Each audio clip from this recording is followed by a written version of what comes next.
Voilà. Ben merci, puis bonne conférence. Merci beaucoup. Ah, puis à la fin, je peux animer la portion questions. Donc, Super. on regarde un petit 15 minutes à la fin pour Ouais, discuter. c'est bon. Super.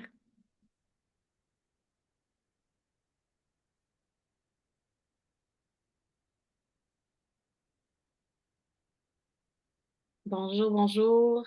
Je laisse quelques petites minutes, le temps que les gens se branchent. Il y a encore des personnes qui rentrent tranquillement. Ça sera pas très long. Mélissa, si jamais tu vois les gens rentrer pendant que je parle, juste les admettre parce que des fois, je n'arrive pas à voir en même temps que je lis. D'accord.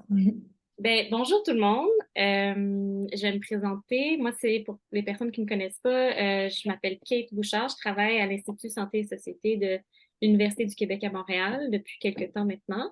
On a l'habitude à l'Institut d'accueillir nos membres, donc des membres étudiants, étudiantes, des membres professeurs, on a des membres associés aussi. Et aujourd'hui, ben, on a le plaisir d'accueillir une toute jeune professeure, Mélissa Roy, qui est aussi nouvellement membre chez nous à l'Institut. Et elle va nous présenter ses travaux dans le cadre d'une petite conférence midi. Alors, pour pas oublier des choses importantes, je vais vous la présenter, mais en lisant une petite biographie qu'on a ici. Donc, j'y vais. Mélissa Roy, donc, elle est professeure en théorie travail social contemporain à l'École de travail social de l'UQAM. Elle s'intéresse à la mise en récit de crise. Plus précisément, deux axes se dégagent de ses recherches. Premièrement, l'altérisation lors de crise. Et deuxièmement, les enjeux de savoir et conflits de vérité qui émergent dans la négociation de signification donnée à une crise. Elle a étudié les épidémies de tuberculose, de H1N1, d'Ebola, du Zika et de la COVID-19 et du Mpox, la crise des surdoses, et elle se penche plus précisément sur la crise climatique. En plus d'entrevues et de groupes focus, ses démarches méthodologiques incluent des analyses qualitatives de médias et médias sociaux, dont l'analyse rhétorique des cadres et des méthodologies immersives telles que la netnographie. Donc voilà, je vais passer la parole à Mélissa et ben, juste vous dire qu'à la fin, on a une portion questions, réponses, discussion. Donc, si vous avez des questions, juste les garder en tête, puis on va pouvoir discuter vers la fin de la séance. Donc, ben, merci beaucoup, Mélissa, et bonne conférence à tout le monde. Merci beaucoup. Donc, on peut mettre le PowerPoint à l'écran. Alors, bonjour tout le monde. Je tiens d'abord à remercier l'Institut Santé et Société d'avoir organisé cet événement et de m'accueillir. Donc, je suis tout récemment entrée en fonction comme professeure à l'École de travail social. Je saisis donc l'occasion pour me présenter à la communauté ucamienne qui est intéressée par les enjeux dans le champ de la santé. Alors, je travaille à l'intersection du travail social, de la sociologie de la santé et de la santé publique critique. Et je travaille plus précisément sur l'adaptation des interventions sociales en contexte de crise, sur les récits, les théorisations des crises, sur les mouvements oppositionnels lors de crise et sur les enjeux d'exclusion sociale en temps de crise. Et c'est sur ce dernier thème que je vais parler aujourd'hui. On peut changer la diapositive. Donc, à cet égard, j'ai été inspirée par les écrits de Priscilla Wald qui parlent de récits d'épidémie. Donc, selon ce concept, lors d'une quelconque épidémie, les membres d'un groupe partagent des croyances et des interprétations.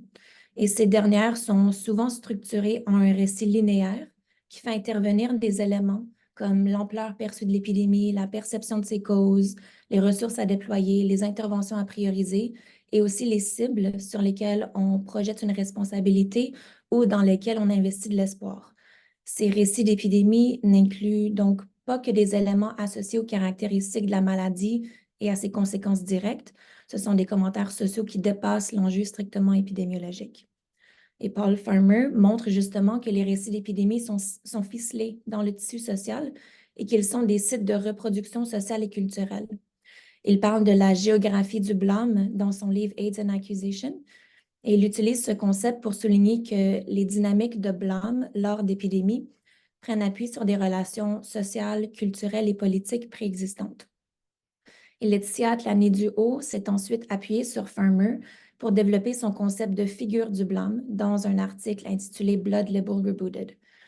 Donc, selon ce concept de figure du blâme, certains groupes sociaux deviennent les boucs émissaires d'une communauté et sont perpétuellement tenus responsables de problèmes sociaux multiples et d'épidémies diverses. Alors, ces concepts de géographie du blâme et de figure du blâme nous invitent à considérer l'ontologie politique des épidémies, notamment en inscrivant le blâme à un moment précis lors d'une quelconque épidémie dans une dynamique historique plus large qui veut que certains groupes sociaux soient déviants, dangereux, sales, primitifs, etc. Alors, pour ma part, je m'intéresse spécifiquement à l'altérisation reproduite dans ces récits d'épidémie. Et ce faisant, je comprends l'altérisation dans sa dimension maximaliste comme une dynamique de différenciation. Donc, cette conception, si on veut, de l'altérisation permet de ne pas équivaloir l'altérité aux subordonnés ou aux minorisés et donc de considérer différentes formes, différentes dynamiques de mise à l'écart, dont l'accusation, la critique et l'infériorisation, certes, mais aussi l'héroïsation ou la victimisation. Donc, somme toute, j'étudie les catégories identitaires qui sont altérisées et forgées dans les récits sociaux et culturels sur les épidémies, comme par exemple le patient zéro, les porteurs asymptomatiques, les coupables, les victimes et les héros. Et je m'attarde aux façons dont ces différentes figures reproduisent des chaînes d'exclusion. On peut changer la diapositive. Alors, cette présentation-ci se veut un pot pourri, si on veut, de certains de mes travaux sur le blâme et l'héroïsation pendant 6 épidémies, la tuberculose, la Schreiner, l'Ebola, le Zika, la COVID-19 et le Mpox. Donc, je m'appuierai en fait sur ma thèse doctorale et sur une dizaine de publications énumérées ici, par lesquelles j'ai suivi le thème de l'altérité et l'acte discursif d'altérisation dans le temps. Et ces recherches sur lesquelles je m'appuie aujourd'hui ont analysé des publications de l'Organisation mondiale de la santé, d'autorités nationales, d'organismes humanitaires et de médias, ainsi que des conversations sur les médias sociaux, notamment YouTube, Facebook, Twitter et VKontakte. Et ces études se sont, pour la majorité, intéressées aux récits dominants, légitimés, véhiculés et endossés par les autorités épistémiques et le public moyen. Donc, il y aura toujours, en fait, des groupes haineux qui vont instrumentaliser les épidémies pour réitérer leur discours. Par exemple, des collègues et moi avons fait une ethnographie par laquelle on a suivi une communauté antisémite française qui a migré sur différents réseaux sociaux jusqu'à ce qu'elle s'établisse pendant quelques mois sur VKontakte, qui est l'équivalent russe de Facebook, qui avait auparavant des politiques de modération très libérales. Donc, on a pu en fait étudier comment cette communauté a utilisé des informations sur la COVID-19 et comment elle a tordu cette information pour tenir des figures juives coupables des enjeux vécus et ainsi légitimer leur posture et leurs arguments antisémites. Donc, il y aura toujours ce genre de discours haineux qui est plus marginal, qui circule de façon souterraine et qui est souvent expulsé de la sphère publique. Aujourd'hui, je m'attarderai cependant aux discours qui circulent plus ouvertement, qui sont un peu moins explicites, mais non pas moins violents. Et je vais présenter en fait 3 éléments qui ressortent de l'analyse de ce type de discours. Premièrement, l'évolution des dynamiques de blâme dans les récits d'épidémie. Ensuite, la normativité des arguments d'altérisation. Et finalement, le blâme croissant de groupes oppositionnels et de figures de la résistance. On peut changer de diapositive. Donc, pour commencer, mes recherches dans ce champ ont déconstruit des récits d'épidémie en mettant l'accent sur qui est coupable et qui est héros, tout en portant attention aux dynamiques sociales et politiques qui sont reproduites par le blâme et par l'héroïsation. Donc, de façon générale, on remarque une structure assez classique des récits sur les épidémies de maladies réémergentes qui ont circulé dans les 40 dernières années et qu'on peut résumer par le tableau ici. Donc, au début d'une éclosion d'une maladie qui émerge ailleurs, dans une communauté éloignée de l'Ouest, l'épidémie est souvent peinte comme un problème qui nous concerne peu. Et on peut changer la diapositive. Donc, l'émergence et la propagation initiale sont habituellement expliquées par des facteurs ou des pratiques qui sont dits propres à ces lieux. Donc, on remarque en fait l'importance du récit dit classique des éclosions de maladies, tel qu'on décrit Priscilla Wald ou Peter Washer. Et ce récit classique, en fait, met l'accent sur les aspects tropicaux de la région du sud global première touchée, comme la jungle, les animaux exotiques. Il décrit les autres maladies qui circulent ou qui ont déjà circulé. Et il présente aussi très souvent l'instabilité politique ou les conflits civils de cette région et la grande pauvreté qui y sévit. En fait, cette mise en scène en haut à gauche, c'est une mise en scène en fait d'un jeu de serpent et échelle de la Croix-Rouge et ça illustre en fait parfaitement la représentation typique de la première communauté touchée par une épidémie. Donc, à partir de cette mise en scène, on explique la présence de la maladie par des problèmes sanitaires et sociaux dans ces endroits, comme l'insalubrité ou encore la corruption. Et l'émergence d'une maladie est aussi expliquée par les pratiques culturelles, alimentaires et religieuses propres aux lieux affectés et différentes de celles retrouvées chez soi, comme le montrent en fait les 3 citations ici. Donc, par ces arguments, les personnes racisées et les communautés du Sud deviennent des genres de sites à multiples problèmes, dont la maladie n'est qu'un élément. Donc, la présence d'une épidémie est en quelque sorte normalisée parce qu'il est peu surprenant de constater l'éclosion d'une maladie contagieuse et dangereuse là où la souffrance serait habituelle et où sont pratiquées des coutumes dites différentes, voire étranges. Donc, à ce moment-ci, les problèmes sociaux sont souvent conçus comme des facteurs de risque. Ils sont réduits en vulnérabilité. On peut changer la diapositive. Donc, ces facteurs de risque, que sont les problèmes sociaux, engendreraient l'inaptitude des groupes du Sud qui, dit-on, peuvent difficilement gérer l'épidémie parce que leur infrastructure sanitaire est inadéquate. Alors, ces arguments qui soulignent l'inaptitude de groupes du Sud passent en fait sous silence les pratiques et les savoirs culturels et médicaux qui sont depuis longtemps développés par ces communautés pour gérer les épidémies qui émergent de façon récurrente. Et il est par ailleurs intéressant de noter que des pays occidentaux sont eux aussi parfois présentés comme incapables de gérer adéquatement une épidémie. Cependant, l'usage de cet argument d'inaptitude varie selon le type de groupe qu'il cible. Donc, entre autres, et comme l'illustrent les extraits ici à gauche, l'inaptitude de groupe du Sud est souvent mentionnée de façon factuelle, comme si elle était peu surprenante, comme s'il était normal que l'infrastructure sanitaire de ces milieux soit insuffisante, comme s'il était attendu que ces groupes soient incapables de prévenir ou de contrôler la maladie de façon jugée adéquate. En revanche, lorsque des pays du Nord sont critiqués pour leur inaptitude, ce discours est énoncé avec surprise et frustration. Donc, on présume que les pays du Nord ont les compétences, les savoirs et les ressources, et donc qu'ils devraient avoir les capacités. Donc, il y a une attente en fait de préparation à l'égard de l'infrastructure sanitaire des pays du Nord qui n'est pas transposée à ceux du Sud. Et cette présentation plus ou moins factuelle de l'aptitude ou de l'inaptitude, de la préparation ou de la non-préparation, ne rend pas compte en fait des dynamiques mondiales et des facteurs sociaux qui produisent une pauvreté et une perte de ressources humaines et qui expliquent en fait l'insuffisance de l'infrastructure dans le Sud.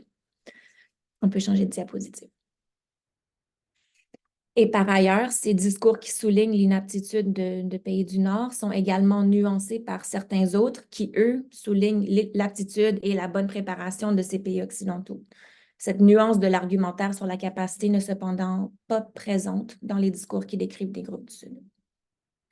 Donc, en ce sens, ce premier temps du récit d'épidémie typique produit à la fois des figures prémodernes à problème, des inaptes et des victimes à aider, ainsi que des figures aptes et des figures de sauveurs qui renvoient habituellement à des humanitaires occidentaux. On remarque donc une instrumentalisation de l'émergence d'une épidémie pour faire apparaître une binarité, une polarité semblable à celle décrite par Edward Said, parce qu'on construit un autre oriental moindre et un soi occidental désirable, compétent et capable non seulement de gérer la maladie si elle arrive chez soi, mais aussi d'aider ses autres moins aptes. Donc, en fait, ce constat, qui est certes troublant, est malheureusement peu surprenant en ce qu'il est depuis longtemps rapporté et critiqué par des chercheurs en sociologie, en anthropologie, en communication, en santé publique critique. Cependant, il serait réducteur de s'arrêter à cette articulation spécifique des dynamiques d'altérisation parce que d'importants changements en fait s'opèrent au gré du développement du récit d'épidémie qui transforme les enjeux d'altérité. On peut changer de diapositive. Donc, dans un deuxième temps du récit d'épidémie typique, cette altérisation de groupes racisés et du Sud pour leurs attributs problématiques, leurs pratiques insalubres, primitives, etc., est moins prégnante. Donc, à ce moment-ci, le récit d'épidémie se déploie autour de l'idée de la généralisation du risque et on souligne davantage la perméabilité des frontières, la précarisation de la sécurité des frontières. On explique que les risques liés aux épidémies sont partagés en raison de l'interconnexion mondiale et que l'apparition d'une maladie à un endroit menace le monde entier à cause de la migration et des voyages internationaux. Donc, il s'agit en fait d'un rapprochement perçu du risque de l'épidémie qui est vécu comme un problème imminent, elle menace. Et cette perception du danger s'accompagne d'une identification de catégories à risque chez soi qui nous menacent et qui seront responsables si on est touché ou si la maladie se propage à grande échelle dans notre pays. Donc, on altérise à ce moment-ci des autres locaux, plus près du soi normatif, mais qui sont tout de même déviants. On peut changer de diapositive. Donc, par exemple, dans un article qui a étudié les figures du blâme sur Facebook et Twitter pendant Ebola, on montre que des internautes états-uniens ont initialement blâmé des figures africaines pour l'émergence de la maladie, mais qu'ensuite, ils ont accusé des Mexicains qui traversent la frontière du Sud de façon illégale. On les présentait comme un risque de propagation de l'Ebola, et ce, même si l'Ebola était absente du Mexique, même s'il n'y a jamais eu un cas d'Ebola dans ce pays. Ces internautes accusaient les migrants mexicains d'apporter non seulement des maladies, mais aussi d'autres problèmes sociaux dans le pays, comme par exemple le trafic d'armes et de drogue. Parfait. Donc, on reconnaît en fait dans ce type de discours un argument nationaliste de droite qui critique depuis longtemps l'immigration mexicaine. On peut changer de diapositive. Pendant la COVID, alors qu'on blâme initialement des figures chinoises, on critique ensuite des groupes locaux déviants ou marginalisés. Donc, dans un autre article, on a comparé le blâme attribué par des internautes français, états-uniens et indiens sur YouTube et on a analysé spécifiquement leur utilisation d'un discours d'hygiène et de saleté pour attribuer la responsabilité ou pour, dans le fond, critiquer certains groupes sociaux. Et on voit dans cette recherche l'émergence d'une altérisation locale dans ce second temps. Donc, par exemple, comme on voit avec la citation en bas, certains Français disaient à ce moment-ci que le burqa pose un risque sanitaire parce que s'il touche le sol, il peut être contaminé par le virus. On peut changer de diapositive. Et pendant le Mpox, alors qu'on blâme initialement des figures africaines en expliquant l'émergence de la maladie par des contacts avec des primates, le regard est ensuite tourné vers des groupes homosexuels dont les pratiques sexuelles et les activités de socialisation sont cadrées comme des risques sanitaires. Donc, bref, ce qu'on remarque, c'est que lorsque la maladie est perçue comme un risque pour le Nord, les discours de blâme deviennent de plus en plus locaux, mais tentent quand même d'éloigner la communauté principale de la menace en blâmant des sous-groupes déjà marginalisés. Je vais changer de diapositive. Et finalement, le troisième temps du récit d'épidémie classique se démarque par l'argument que l'épidémie concerne fortement notre pays, soit parce que des cas y prolifèrent ou soit parce que la maladie est physiquement très près de nos frontières, comme c'était le cas, par exemple, pour l'Ebola qui a touché les États-Unis, mais pas le Canada. Prochaine diapositive. Donc, à ce moment-ci, dans ce troisième temps, on remarque une dynamique plus prononcée de repli sur soi. Alors, des figures lambda de proximité liées à notre pays sont de plus en plus critiquées, comme les groupes, par exemple, qualifiés de désinformés, qui croient ou qui propagent les fausses nouvelles, ceux qui résistent aux discours et prescriptions des autorités sanitaires ou nationales, comme par exemple les personnes qui éprouvent une hésitation à la vaccination. Ainsi, au fil de l'évolution du récit d'épidémie typique, on remarque une tendance par laquelle le blâme cible des groupes qui sont de plus en plus près du soi. Et ce patron de responsabilisation est constaté pour 6 épidémies de maladies, dont les modes de transmission, les taux de mortalité sont très variés, qui ont émergé dans différentes régions mondiales, qui ont touché des populations diverses et qui ont une présence très variable au Canada, allant de l'endémie à l'épidémie, à quelques cas, à une absence totale de cas. Prochaine diapositive. Donc, le deuxième point que je voulais aborder aujourd'hui, en fait, concerne l'analyse des arguments utilisés pour justifier le statut d'autre en contexte d'épidémie. Et cette démarche, en fait, m'a permis d'identifier une certaine normativité des discours d'altérisation. Et dans cette analyse, en fait, je me suis entre autres inspirée par le concept de jeu de vérité de Foucault, qui sous-tend que les discours sont socialement hiérarchisés et réglementés, c'est-à-dire qu'ils sont formés par des règles et des normes adaptées sur les plans historiques et sociaux. C'est d'ailleurs ce qui est argumenté par les études sur le nouveau racisme qui montrent une évolution et une adaptation des discours racistes au gré des époques. Ainsi, chaque société produit ses autres. On ne peut pas altériser n'importe qui, n'importe comment. Et parmi toutes les façons de mettre autrui à l'écart, certaines sont socialement sélectionnées et privilégiées, alors que d'autres sont critiquées et mises sous silence.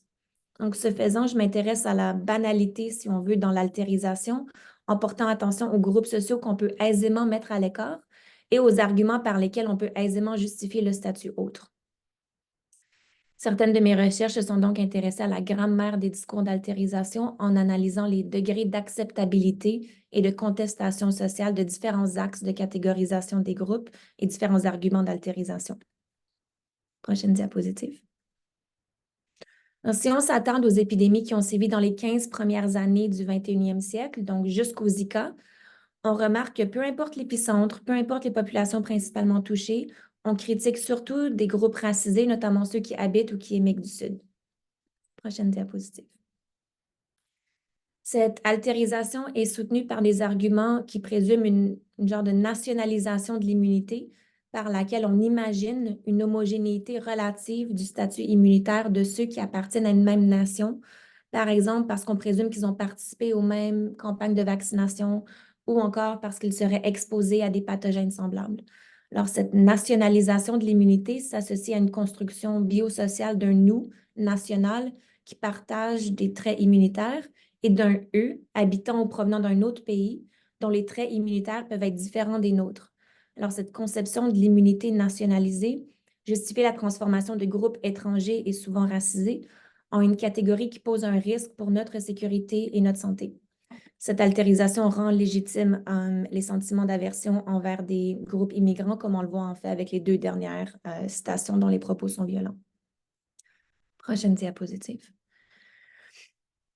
Cependant, très souvent, les discours qui demandent l'exclusion de groupes racisés sous prétexte d'une protection de la santé ou de la sécurité nationale mettent simultanément en évidence des attitudes pro-immigration. Donc, ils argumentent ainsi que la posture d'exclusion qu'ils prônent, ne prend pas appui sur des logiques xénophobes, mais bien sur des arguments plus légitimes au croisement de la santé, de la sécurité et de l'économie. Je ne suis pas anti-immigrant, dit-on, mais il faut se protéger. Ou encore, mais on n'a pas les ressources pour soigner des étrangers. On témoigne donc d'un genre de souci de différencier cet argumentaire sanitaire, sécuritaire ou économique d'un autre qui, lui, serait réellement violent. Et en fait, ceci illustre, selon moi, l'inacceptabilité de certaines logiques d'exclusion. Prochaine diapositive. Justement, mes recherches montrent que cet argument d'altérisation qui associe la nationalité à un risque sanitaire est le moins important sur le plan quantitatif, comme on le voit avec le graphique à droite, et il est aussi objet de fortes critiques publiques. Donc, dans ma thèse doctorale, j'ai constaté que le nombre de publications qui utilisent ces arguments de risque sanitaire posés par des groupes étrangers racisés est presque égal au nombre de publications qui critiquent explicitement ce mode d'altérisation. Et par ailleurs, les personnes qui mobilisent cet argument sont elles-mêmes exclues, dénoncées, qualifiées d'oppresseurs, de racistes, etc. On veut donc expulser cet argument de l'espace public. Et à cet égard, Hélène Joffre parle d'une réflexivité croissante quant aux tendances accusatoires lors d'épidémies.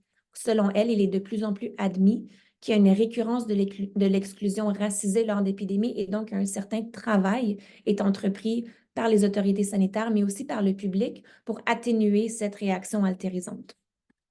Prochaine diapositive. On voit ce travail, en fait, dans les extraits présentés ici, qui veulent désassocier une maladie d'un quelconque groupe national étranger racisé.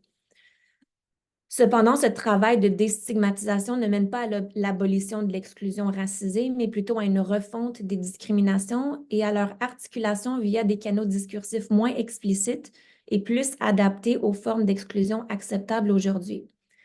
Ainsi, dans la mesure où, du moins jusqu'au Zika, les figures racisées sont les plus grandes cibles du blâme, mais que leur infériorisation par des discours qui transforment leur appartenance nationale ou ethnique en un risque sanitaire est fortement critiquée. Comment est-ce qu'il est acceptable d'altériser des groupes racisés en temps d'épidémie aujourd'hui? Alors, mes recherches montrent que les arguments d'altérisation plus acceptables s'articulent surtout autour d'enjeux de savoir et d'ignorance et que ces arguments se déploient dans des formes particulières d'héroïsation et de blâme. Prochaine diapositive. Premièrement, la critique de figures racisées se fait parfois par le biais de leur héroïsation. Donc, dans les récits d'épidémies étudiés, on remarque la tendance à glorifier des citoyens racisés d'un pays du Sud qui sont initialement réticents, qui s'opposent aux discours et pratiques prônés par les autorités sanitaires occidentales, mais qui acceptent éventuellement le discours biomédical, agissent conformément aux directives de santé publique et s'impliquent ultimement dans la réponse contre l'épidémie en tant que bénévoles et interlocuteurs pour convertir d'autres locaux réticents. Pierre Mine parle de champion pour rendre compte du rôle crucial que joue le personnel local dans les interventions humanitaires internationales, notamment parce que dans la mesure où des locaux deviennent des porte-paroles et des partisans pour les initiatives occidentales internationales, celles-ci deviennent alors partiellement locales et donc moins imposantes, plus acceptables. Mes recherches montrent que malgré leur rôle important dans la gestion de l'épidémie, les habitants de pays du Sud qui s'impliquent dans les réponses humanitaires internationales ne sont pas héroïsés en tant que sauveurs médicaux comme l'est le personnel occidental. Donc, le sauveur médical occidental se démarque par son altruisme, son courage, sa bonté, son intégrité morale. Les habitants de pays du Sud, qui sont initialement réticents, mais qui s'impliquent ensuite comme bénévoles, ne sont pas principalement loués pour leur qualité de courage d'altruisme, ni pour l'efficacité de leurs interventions. Les discours d'héroïsation mettent plutôt l'accent sur leur transformation. Donc, les principaux adjectifs utilisés pour les décrire sont l'amélioration, le progrès, l'éducation et le changement d'attitude. Bref, ils sont transformés en ce qu'on appelle des phénix locaux. Ça veut dire qu'ils sont héroïsés parce que ce sont des indociles devenus disciplinés, des primitifs devenus modernes, des désinformés devenus experts. Et c'est cette transformation, ce passage d'un statut indésirable à un autre désirable qui est mise en valeur dans les discours qui les félicitent. Prochaine diapositive. Et par ailleurs, dans ces discours d'héroïsation, on met aussi l'accent sur les efforts qui ont été déployés par le personnel occidental afin de faciliter cette transformation. On rappelle que ces habitants ont été disciplinés ou éduqués grâce aux efforts occidentaux, d'une façon telle que cette héroïsation de phénix locaux est au fond emblématique de notre succès. En somme toute, Homi Bhabha parle de in-between spaces pour désigner les catégories identitaires qui émergent entre des catégories primaires. Et je pense que cette figure de phénix local occupe un tel espace parce qu'elle est située entre le sauveur, un statut en fait qu'elle n'atteint pas totalement, et le coupable, son statut antérieur qu'on rappelle et auquel elle est toujours associée. Et c'est comme ça en fait qu'une personne racisée du Sud demeure infériorisée, même lorsqu'héroïsée. Ensuite, pour poursuivre ces réflexions sur la normativité de l'altérisation racisée, on remarque que les principaux arguments mobilisés pour justifier le blâme de figures racisées pendant les épidémies affirment leur désinformation, leur ignorance et leur peur irrationnelle. Prochaine diapositive. Et un exemple en fait frappant qui permet d'illustrer ce point, c'est la comparaison du cadrage médiatique pendant l'Ebola, de la résistance de citoyens en Afrique de l'Ouest et de l'opposition d'une humanitaire blanche états-unienne. Vous vous rappellerez peut-être de la couverture médiatique de la résistance des habitants d'Afrique de l'Ouest pendant l'Ebola en 2013-2015. Des rumeurs, des théories du complot circulaient à certains endroits où des habitants locaux craignaient que les interventions médicales comme la vaporisation du chlore ou le vaccin propagent la maladie. Certains croyaient qu'il y avait des prélèvements d'organes et de sang dans les centres de traitement Ebola, etc. Donc, il y a eu de fortes résistances aux interventions de santé publique et, dans certains cas, des incidents de violence à l'encontre d'humanitaires. La couverture médiatique de ces enjeux a mentionné ces rumeurs et les actes oppositionnels qui en ont découlé, mais avec très peu d'explications. Et plusieurs anthropologues ont nuancé et politisé ces résistances. Je pense ici notamment aux travaux de James Fairhead. Parce qu'en fait, malgré la généralisation dont on a témoigné dans la couverture médiatique, cette résistance ne s'est pas déployée de façon homogène dans toutes les communautés affectées en Afrique de l'Ouest. C'est surtout la présence d'humanitaires français en Guinée, et en particulier en Guinée forestière, qui a mené aux résistances les plus fortes et les plus violentes. Et cette réaction, en fait, peut s'expliquer par le contexte politique et historique de la région. Premièrement, les forestiers sont depuis longtemps stigmatisés par d'autres Guinéens pour des croyances et des pratiques culturelles et spirituelles. Cette région est aussi négligée par le gouvernement national au pouvoir et il s'agit d'un site en fait de tension et de méfiance politique au niveau national. Et finalement, au temps de la colonisation française, la Guinée forestière était une région d'extraction de ressources et un lieu où passaient les routes de déportation d'esclaves. Elle a une relation qui est encore très tumultueuse avec la France et beaucoup d'humanitaires déployés en Guinée lors de cette épidémie d'Ebola provenaient d'organisations françaises. Donc, compte tenu en fait de l'ensemble de ces tensions, il n'est pas très surprenant de témoigner de peur politisée à l'égard des interventions médicales qui est endossée à la fois par les autorités nationales et par les organismes humanitaires de puissance coloniale. Néanmoins, les habitants ont surtout été qualifiés d'ignorants, d'apeurés et de désinformés. Prochaine diapositive. Il est intéressant de comparer cette représentation des résistances en Afrique de l'Ouest à celle de l'opposition de l'humanitaire blanche états-unienne Casey Hickox. Donc, à son retour d'une mission humanitaire en Afrique de l'Ouest pendant l'Ebola, Casey a été la première personne mise en quarantaine obligatoire aux États-Unis. Donc, les autorités du New Jersey l'ont confinée dans un hôpital contre son gré. Et lorsqu'elle a quitté cet État pour s'établir au Maine, les autorités du Maine lui ont demandé de se mettre en auto-quarantaine, requête à laquelle elle a refusé de se soumettre. Donc, elle aurait pu en fait être diabolisée, présentée comme une égoïste qui pose un risque sanitaire. Et elle l'a été pendant un bref moment. Cependant, elle a surtout été transformée en une activiste qui défend ses droits, qui lutte contre la stigmatisation, qui résiste à la panique américaine liée à l'Ebola. Elle est devenue une héroïne de la parésia qui a le courage de la vérité, qui ose tenir tête aux autorités. Donc, bref, alors que la résistance de Casey Hickox justifie son héroïsation, celle des habitants en Afrique de l'Ouest est dénoncée comme une forme d'ignorance, même si elle pourrait être perçue par certains comme une forme de lutte contre le dispositif colonial. Prochaine diapositive. Un autre argument qui est utilisé pour tenir des figures racisées responsables en temps d'épidémie aborde leur peur. Donc, en temps d'épidémie, la peur est très souvent conçue comme une réaction émotionnelle indésirable, produite soit par des pulsions internes irrationnelles et non contrôlées, soit par des impositions extérieures, comme la fabrique de la peur par les élites ou par les médias. Mais dans tous les cas, la peur est souvent soulignée comme un sentiment déraisonnable. On se méfie de la peur. On souligne souvent qu'il y a deux épidémies à gérer, celle du virus et celle de la peur. Et cette dernière est parfois présentée comme pire que l'éclosion de la maladie. Donc, on craint que d'aucuns aient trop peur, qu'ils soient aveuglés par la peur ou qu'ils se voient imposer la peur. Prochaine diapositive. Cependant, les peurs de tous ne sont pas source de préoccupation égale. Donc, pour reprendre l'exemple de l'Ebola, la résistance de groupes locaux aux interventions humanitaires que j'ai décrites antérieurement était souvent expliquée par leur soi-disant peur irrationnelle, comme l'illustre la première citation. Ainsi, plutôt que de contextualiser ces résistances dans leurs particularités politiques et sociales, on les réduit à un phénomène, dans le fond, à un phénomène qui résulte d'une quelconque peur. Donc, ces résistances deviennent des comportements d'apeurés. De façon semblable, quand la peur du personnel de la santé locale en Afrique de l'Ouest est abordée, elle est utilisée pour expliquer des actes indésirables par lesquels certains professionnels de la santé se sont enfuis, ont quitté leur poste dans les hôpitaux pendant l'épidémie d'Ebola. Encore une fois, on ne resitue pas ces fuites dans leur contexte propre, qui est celui, dans le fond, de ressources médicales insuffisantes qui ne permettaient pas au personnel médical de se protéger de façon adéquate, et aussi celui d'une population qui s'oppose aux interventions prônées par les autorités et donc qui s'en prend parfois au personnel de première ligne. Plutôt, on réduit ces fuites du personnel médical local à un problème issu d'une peur déraisonnable et parfois d'une psychose collective, comme le sous-tend le titre de l'article de la deuxième citation. Bref, la peur transforme des figures racisées du Sud en indociles, en réticents ou en résistants parce que apeurées et déraisonnables. Au contraire, lorsqu'on mentionne la peur du personnel de la santé occidentale, elle est utilisée pour illustrer l'ampleur de l'épidémie. L'épidémie est si grave, dit-on, que même les humanitaires occidentaux en ont peur. Prochaine diapositive.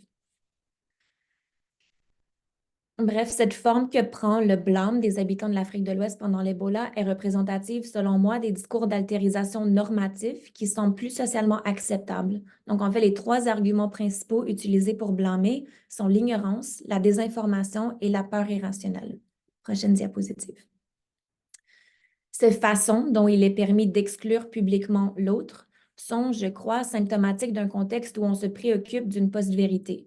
Dans un contexte de crainte de la post-vérité, les étiquettes d'ignorant, d'irrationnel, de désinformé sont commodes et facilement apposées sur des individus car ils circulent déjà.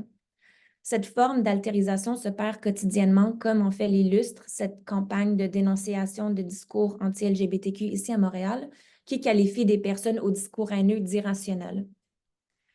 Donc, ces discours, en fait, qui dénoncent l'ignorance, la désinformation qui circulent déjà dans la sphère sociale, sont donc repris comme stratégie d'altérisation en temps d'épidémie pour inférioriser des figures racisées qui font depuis longtemps l'objet de discrimination. C'est ainsi que d'anciennes figures d'altérité qui sont récurrentes sur le plan socio-historique reprennent de nouvelles vies à partir de nouveaux arguments adaptés aux discours contemporains et aux méfiances du jour. Prochaine diapositive. Donc, ces arguments normatifs, en fait, justifient certaines stratégies d'intervention, notamment celles axées sur l'éducation de la population. Entre autres, les stratégies de communication privilégiées en temps de contagion misent sur la diffusion d'un message factuel, concis et transmettant les plus récentes données sur la maladie, sa transmission et les mesures de prévention à prendre. Cette stratégie s'appuie sur le postulat qu'un manque de connaissances et que des lacunes au niveau de la littératie scientifique expliquent et engendrent des comportements d'hésitation ou de résistance. Donc, si on me permet de simplifier grossièrement, on pourrait dire que cette stratégie s'appuie sur le présupposé suivant. S'ils sont bien présentés et largement diffusés, les faits vaincront les récits alternatifs. Cette perspective mène à une guerre quantitative d'informations, comme on le voit avec la deuxième citation de cette diapositive. Elle suppose que le public est un agrégat d'acteurs rationnels en devenir qui, lorsque présentés avec de l'information scientifique logique, la recevront de façon conformiste en remplaçant leur propre interprétation. Prochaine diapositive. Cette approche néglige cependant la complexité des raisonnements, des motivations, des émotions et des rapports sociaux et politiques qui sont tous à l'origine d'une posture d'hésitation ou de résistance. En fait, la citation de cette diapositive-ci montre que la transmission de faits scientifiques accompagnée d'une prescription de pratiques sanitaires est insuffisante pour susciter un changement de croyance ou de comportement si la confiance est brimée et si ces discours ne sont pas considérés comme acceptables sur les plans sociaux et culturels. En fait, cette limite de ce type de stratégie a aussi été témoignée, par exemple, lorsque certaines personnes autochtones ont refusé de suivre les traitements contre la tuberculose en dépit des campagnes d'éducation populaire, par exemple, en raison d'une méfiance héritée des expériences vécues dans les sanatoriums. La limite de ce type de stratégie de communication est aussi constatée, par exemple, lorsque la communauté internationale a cessé l'importation de porc canadien pendant l'H1N1, même si l'OMS a expliqué que la consommation de cette viande n'était pas un mode de transmission. Ou encore lorsque certains Brésiliens ont banalisé l'eau stagnante pendant le Zika, même si on leur a expliqué que les moustiques porteurs du virus s'y reproduisent. Ou encore lorsque des groupes ont refusé la vaccination ou le port du masque pendant la COVID-19. Dans cette optique, en fait, Heidi Larson parle de déterminants émotionnels de la santé pour souligner justement que les décisions en matière de santé ne dépendent pas seulement d'un processus rationnel, mais qu'elles sont également influencées par nos sentiments, notre savoir expérientiel et nos interprétations qui sont tous étroitement liés à nos rapports politiques et sociaux. Donc, ces constats, en fait, ont mené à mes recherches actuelles qui portent sur les conflits de savoir en temps de crise et sur les façons dont on traite et dont on gère ces figures de résistance dites ignorantes, désinformées, apeurées. Prochaine diapositive. À cet égard, j'ai mentionné précédemment que l'altérisation qui cible des figures racisées prédomine jusqu'au Zika. Cependant, je crois qu'il y a des changements dans les dynamiques d'altérisation depuis ce temps. Entre autres, on remarque qu'au gré des éclosions des années 80 jusqu'à aujourd'hui, le récit d'épidémie typique arrive de plus en plus rapidement au troisième temps, qui est celui de repli sur soi et du blâme des citoyens lambda dits désinformés. On remarque plus précisément une importance croissante du blâme de personnes qui éprouvent une hésitation à la vaccination depuis la pandémie H1N1. Et cette accusation s'est amplifiée en fait dans les années 2015 après quelques éclosions de rougeole et encore plus depuis la COVID-19, notamment en raison de l'espace qu'a occupé la vaccination dans la sphère publique. Donc, au gré en fait de ces épidémies, l'accusation de personnes qui éprouvent une hésitation à la vaccination semble de plus en plus socialement acceptable. C'est un groupe qu'on peut critiquer avec une certaine amnistie, c'est-à-dire avec très peu de crainte de représailles sociales, sauf celles qui pourraient peut-être venir de ce groupe. Capurro et ses collègues disent que la figure anti-vaxxeur est devenue aujourd'hui une espèce de signifiant flottant sur lequel on peut projeter ce qui est indésirable aujourd'hui. Donc, une personne qui éprouve une hésitation ou qui refuse un vaccin pour elle-même ou pour ses enfants n'est pas qu'une personne qui critique le protocole de régulation des produits thérapeutiques. Elle est souvent présentée dans la sphère publique comme anti-science, un mauvais parent, immoral, etc. Prochaine diapositive. Donc, les recherches qualitatives, en fait, qui ont étudié les motivations, les raisonnements des personnes qui éprouvent une hésitation à la vaccination, rendent compte de la complexité de leur posture, qui ne peuvent pas être réduites à une question de manque d'éducation, d'ignorance, de désinformation. Les arguments portés par ces personnes demeurent assez consistants dans l'histoire et se rapportent notamment aux enjeux de sécurité, à l'intégrité corporelle et à une préoccupation quant à ce qui n'est pas naturel, à la coercition ou au contrôle gouvernemental et à la liberté médicale ou au droit à l'autodétermination dans le champ de la santé. Et plus récemment, certaines personnes se présentent aussi comme des défenseuses de la science parce qu'elles s'appuient sur certains types de données ou sur les discours de certains experts médicaux qui, selon elles, ne seraient pas soudoyés par les entreprises pharmaceutiques. Ces façons, en fait, dont se présentent certaines personnes qui éprouvent une hésitation à la vaccination fait contraste aux représentations publiques dans lesquelles elles sont souvent accusées d'attitudes anti-science. Et à cet égard, l'expérience perçue du blâme ou de la stigmatisation en fait crée une polarisation et un durcissement des postures.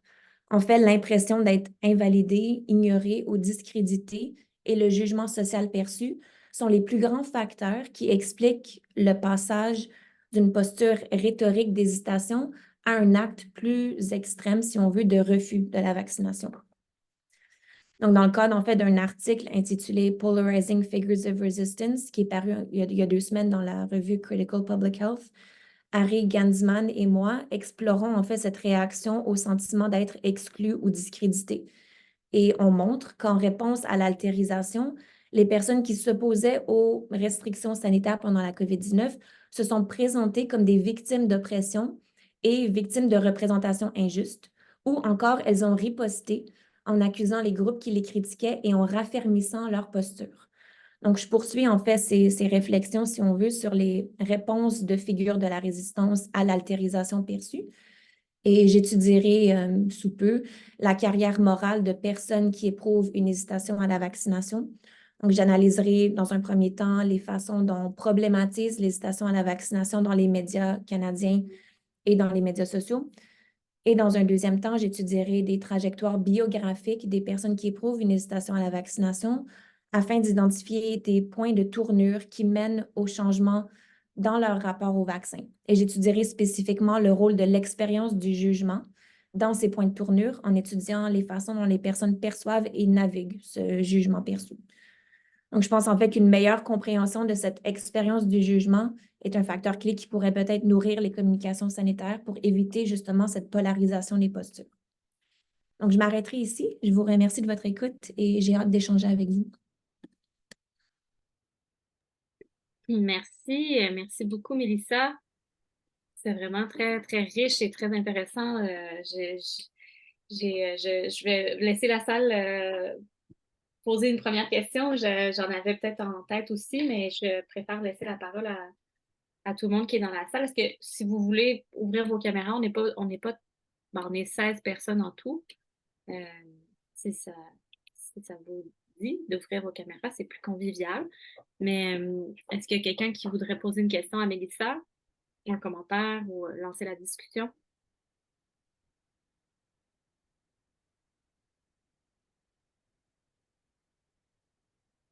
Mais moi, peut-être pour briser la glace un peu, en écoutant cette présentation-là, il m'est venu, parce qu'on parle d'épidémie, mais je me suis posé la question, est-ce que l'idée d'une genre d'infodémie, t'en as parlé un petit peu, là, de la quantité d'informations qui circulent, est-ce que ça pourrait quasiment être considéré comme une forme d'épidémie, dans le sens où il y a un réel problème au niveau de la circulation d'informations qui est excessive et qui a une désinformation qui s'y rattache. Et puis je me demande si cette infodémie-là pourrait, je veux dire, une grande part je sais pas, si c'est, on peut leur attribuer une responsabilité à ce que, une partie de ce que tu as présenté dans tes projets.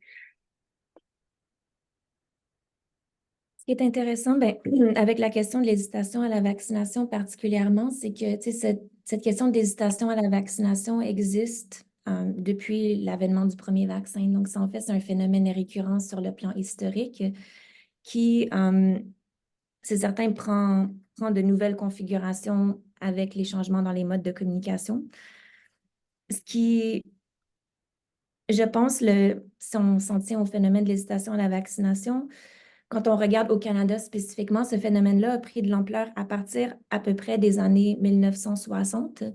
Et à ce moment-là, sont survenues de nombreuses controverses médicales successives. Il y a eu des transfusions de sang infectées par le VIH et par l'hépatite C. Il y a eu une préparation massive pour une pandémie qui ne s'est jamais matérialisée en 1976. Il y a eu aussi la prescription de la thalidomide qui a entraîné des malformations congénitales. Et en fait, toutes ces controverses médicales successives ont, dans le fond, amplifié ou peut-être facilité une croissance d'une méfiance institutionnelle, d'une perte de confiance institutionnelle. Et en même temps, en fait, apparaissaient dans la sphère publique des médecines alternatives qui promouvaient, dans le fond, l'autodétermination dans le champ de la santé. Cette montée normative, si on veut, du patient expert qui est le mieux situé pour connaître son corps, qui devrait s'informer et prendre des décisions pour lui-même. Alors, on est dans un contexte où, à la fois, il y a cette méfiance institutionnelle et où on encourage la quête d'informations par soi-même. Et donc, l'investissement de l'expertise par les personnes peut être localisé dans des sources autres que celles, disons, scientifiques dans le sens classique et dans médical, encore une fois dans le sens traditionnel du terme. Et donc, avec les médias sociaux, c'est sûr aujourd'hui où il y a une prolifération de récits différents qui circulent, euh, les personnes sont invitées, dans le fond, c'est sur le plan normatif, à s'instruire, à faire la part des choses par elles-mêmes. Et c'est sûr qu'il va y avoir un investissement d'expertise dans différents types de sources. Mais je pense qu'à la base, c'est la question de méfiance institutionnelle dans les autorités, dans les discours promus par les autorités sanitaires et nationales qui font en sorte que les personnes vont tenter de s'instruire ailleurs. Je ne pense pas que le simple fait que, par exemple, des faussetés circulent aurait une si grande emprise, si on veut, s'il n'y avait pas cette méfiance qui était sous-jacente. OK. Ouais. Ça prend un terreau pour que ça, finalement, Mhm. ces informations-là prennent. Est-ce qu'il y a d'autres personnes qui veulent profiter du moment qu'on a ensemble? Il nous reste une dizaine de minutes.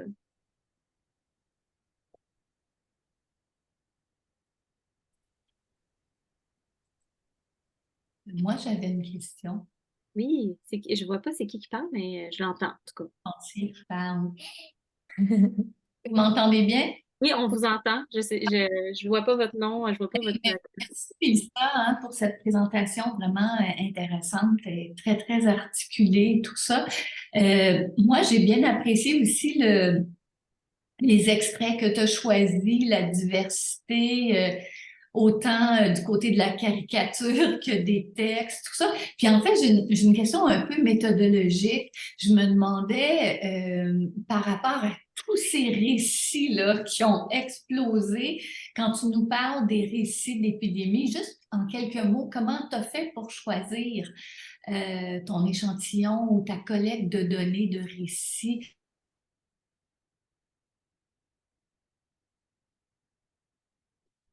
Oh, un, deux, un, deux. Hmm.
Al- Allô? Est-ce que tu m'entends? Allô? Excuse-moi, je sais pas qu'est-ce qui est arrivé. Ça fait à peu près 10 minutes que j'essaie Mon ordinateur, il est complètement bloqué. J'ai dû downloader l'application sur mon téléphone parce que je l'avais pas. Est-ce que tout le monde est juste parti? Qu'est-ce qui est arrivé? Ah, vous êtes encore là? Je vois pas les autres personnes, parce que moi, je vois juste Mélissa. Désolée. Je suis désolée. Je vous ai interrompu. Désolée. C'est parce que je suis sur mon téléphone, je vois pas la même chose que d'habitude. Je vous laisse parler, là. Désolée de l'interruption.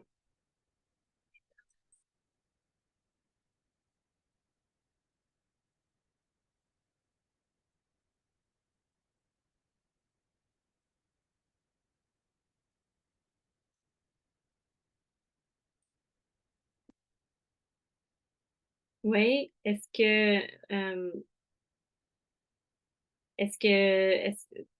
donc il y a personne qui a d'autres questions? J'imagine que j'arrive un peu comme un cheveu sur la soupe, là. Je sais pas qu'est-ce qui s'est dit, mais moi, la conférence, en tout cas, était très intéressante. Je suis juste désolée du petit pépin technique. Puis, ben, pour les personnes intéressées, nous, on diffuse les conférences sur notre chaîne YouTube. Puis, en fait, c'est la dernière conférence de l'année. Donc, le programme pour l'hiver est déjà sorti sur notre site. Il y a toutes sortes de thématiques variées, là. On a comme 120 membres de l'UQAM qui sont à l'ISS. Donc, les thématiques sont très variées. On a beaucoup de remerciements que je vois déferler là, dans le chat. Donc, merci beaucoup, Mélissa, et ben, au plaisir. Et désolée encore de ce petit pépin. Bye. Merci.